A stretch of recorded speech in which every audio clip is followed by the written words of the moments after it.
Olá, vamos falar sobre governança corporativa e teoria das agências. Em nossa aula, eu vou trabalhar com vocês o conceito da governança corporativa. Depois a gente vai ver a influência da teoria da agência e entender o papel das auditorias na responsabilidade social corporativa. E, finalizando, eu vou mostrar para vocês como se deu a emergência dos relatórios de sustentabilidade, como eles são importantes para que exista uma boa governança corporativa, que é fundamental para a responsabilidade social corporativa. Vamos começar entendendo o conceito de governança corporativa. As questões de governança, eles ganharam maior relevância a partir do surgimento das modernas corporações. O que acontece com essas corporações? Existe uma separação entre o controle e a gestão. Como é que isso aconteceu? Ao longo de décadas, o empreendedor construiu uma empresa, construiu um patrimônio e os seus herdeiros que continuam esta empresa se multiplicaram. Então, o que a gente observa? Os filhos e os netos. Então, aumentou a quantidade de gestores, ou seja, de interessados no funcionamento, no bom rendimento da empresa. E o que aconteceu? A necessidade de separar o controle da gestão. Um outro exemplo, uma empresa com ações na Bolsa de Valores, ela, para alavancar financeiramente, ela coloca ações à disposição do mercado para que alguém invista, são os acionistas. E esses acionistas também têm interesse, e já que eles colocaram o seu recurso, eles precisam garantir uma rentabilidade. Então, é importante haver mecanismos de governança corporativa exatamente à medida que vão aumentando o número de acionistas, mantém o acionista majoritário com outros acionistas minoritários, existe uma necessidade de separar o controle da gestão. O controle que os acionistas terão e alguém que vai gerenciar a empresa em nome deles, que vai tomar decisões, mas essas decisões tomadas por esse agente contratado devem ser em benefício de quem investe. Então, vem toda essa necessidade de criar esse conceito de governança corporativa. Então, as empresas modernas têm uma preocupação que as decisões dos agentes não venham a maximizar o valor das ações, o retorno do principal. O que é isso? Se o meu agente contratado que está fazendo a gestão tomar decisões erradas, quem será prejudicado? Os acionistas. Então, existem problemas que a gente chama do conflito de agências. Essa necessidade de controlar os agentes, ela surge para que não ocorra problemas associados ao custo, à não remuneração do capital. Então, é importante que para que eu tenha um bom sistema de governança corporativa, que o meu agente, que está realizando a gestão, que está controlando os recursos, mas tem que remunerar os acionistas, tome ações de forma responsável, ampliando as preocupações não apenas na responsabilidade econômica, mas também uma responsabilidade ética, uma responsabilidade legal e uma responsabilidade discricionária.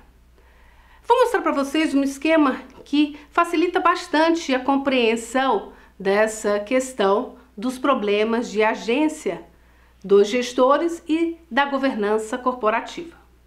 Neste esquema, nós podemos observar como funcionam os problemas de agência e, se não tivermos uma boa governança corporativa, como vão ocorrer os custos de agência. Então, nós temos o principal, que são os acionistas. Acionistas majoritários, acionistas minoritários, ou seja, eles detêm o controle, são eles que investem nas empresas. Como existem muitos acionistas, existe uma dispersão desse controle, é importante contratar então um agente, que são gestores contratados que vão prestar esse serviço aos acionistas. Então, o principal remunera os agentes, coloca o seu recurso financeiro na mão dos agentes para que os agentes gerenciem e façam a melhor gestão que remunere, que maximize a remuneração do principal. Se isso funcionar bem, é perfeito. O acionista remunera o agente presta esse serviço e continuamente remunera o principal, e aí cada vez mais a empresa tem recursos para investir. O que acontece? Acontece que não existe um contrato perfeito que defina todas as possíveis contingências. A gente já sabe que o ambiente externo, ele é muito dinâmico, ele é sujeito a contingências, a modificações, e no ambiente globalizado não existem fronteiras nacionais que permitam, que possibilite proteger as empresas. Então, esse fluxo financeiro e de informações, ele é muito mais amplo. Por outro lado, não existe um gestor perfeito que vai maximizar ao máximo sem pensar em seus interesses próprios. Nesse conflito entre os interesses do principal e os interesses do gestor, vem exatamente a questão dos conflitos de agência. E essa é a base da teoria da agência. Então, a tomada de decisão deve maximizar a riqueza dos gestores. Como é que a governança corporativa consegue garantir essa maximização? Ela é um conjunto de mecanismos de incentivo e controle que visa harmonizar esta relação entre os acionistas e os gestores, pela redução dos custos de agência. Que mecanismos seriam esses? Mecanismos internos e mecanismos externos. Os mecanismos internos: a formação de um conselho de administração. Esse conselho de administração, ele surge por quê? Porque aconteceu uma separação entre a propriedade e o controle. O controle foi passado para os gestores, mas a propriedade pertence aos acionistas. Então, esse conselho de administração, de onde fazem parte os acionistas, eles vão decidir se os investimentos, se a alocação de recursos, se a estratégia, se a definição dos gestores contratados está correta. Ele então vai assumir essa condição de controlar as decisões do gestor. Quanto melhor for o fluxo de comunicação, quanto maior a simetria de informações, maior é a facilidade que o Conselho de Administração tem para a tomada de decisões. Outro mecanismo interno importante é o sistema de remuneração. A gente parte do pressuposto que não existe um contrato perfeito, mas quanto melhor for o meu sistema de remuneração, é um mecanismo de controle de que o meu agente não vá tomar decisões em benefício próprio, ao invés de pensar no benefício da organização. E é extremamente importante definir uma estrutura de propriedade, como estas ações estão distribuídas e qual o poder de cada um desses acionistas na tomada de decisões. Então, você não pode colocar numa mesa todos os acionistas para decidirem sobre os rumos da empresa. Então, nessa estrutura, com a boa definição de uma estrutura de propriedade, um conselho de administração atuante, o risco desse conflito entre o agente e o principal é minimizado. Reflete uma boa governança corporativa, porque ele vai estar atuando de uma forma responsável com os recursos financeiros e maximizando o retorno ao principal. Mas existem mecanismos externos, mecanismos que permitem, fora do âmbito da empresa, que essa relação de controle e gestão atue de uma boa forma. Quais são?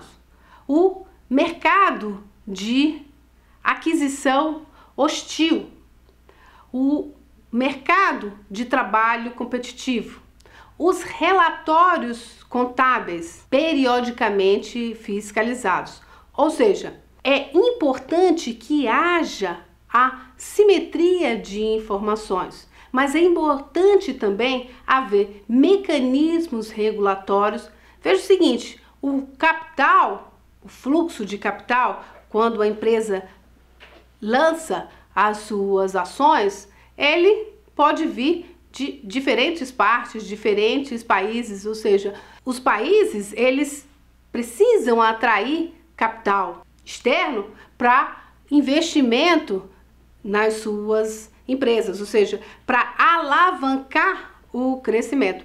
Então, existem esses mecanismos externos, mecanismos de controle do mercado, para que o mercado atue de uma forma competitiva, de que haja relatórios, de que não ocorra uma assimetria de informações. Então, esses mecanismos externos, eles estão alinhados com o ambiente institucional.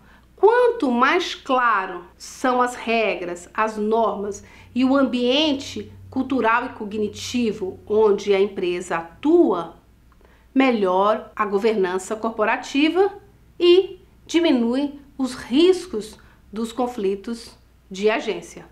Se ocorrem riscos, qual é o resultado? Vão acontecer o que a gente chama de custos de agência. Quais os custos de agência? Crescimento e diversificação excessiva. Resistência à liquidação ou à fusão vantajosa para os acionistas. Resistência à substituição. Fixação de ganhos pessoais excessivos. Roubo dos lucros. Definição de preços de transferência ou vendas de ativos. Designação de membros da família desqualificados para a posição gerencial. Obstrução ao acesso ao mercado de capitais e empreendimento de projetos devido a seu gosto pessoal. Esses exemplos de custo de agência que eu apresentei para vocês mostram a necessidade de ter um bom mecanismo de controle interno e externo. Vamos, por exemplo, no conselho de administração, colocar pessoas desqualificadas, membros da família, que estão sendo remunerados por aquele serviço que não está sendo feito de forma adequada a todos os acionistas. Então, acaba existindo um conflito de agência. O agente pode não aceitar ou não concordar e a composição do conselho de administração com membros desqualificados dificulta o controle e a tomada de decisão que cabe aos gestores. A obstrução ao acesso de mercados de capitais, ou seja, definições a respeito desse processo de alavancagem financeira e a alavancagem financeira para a realização de projetos que atendem interesses pessoais do agente e que o principal, os acionistas, não têm uma clareza muito grande se aquele projeto vai trazer retornos financeiros. Se a empresa deve assumir riscos, por exemplo, uma conduta inadequada em termos de dentro do controle, procedimentos de gestão inadequados, assumindo um risco ambiental muito alto.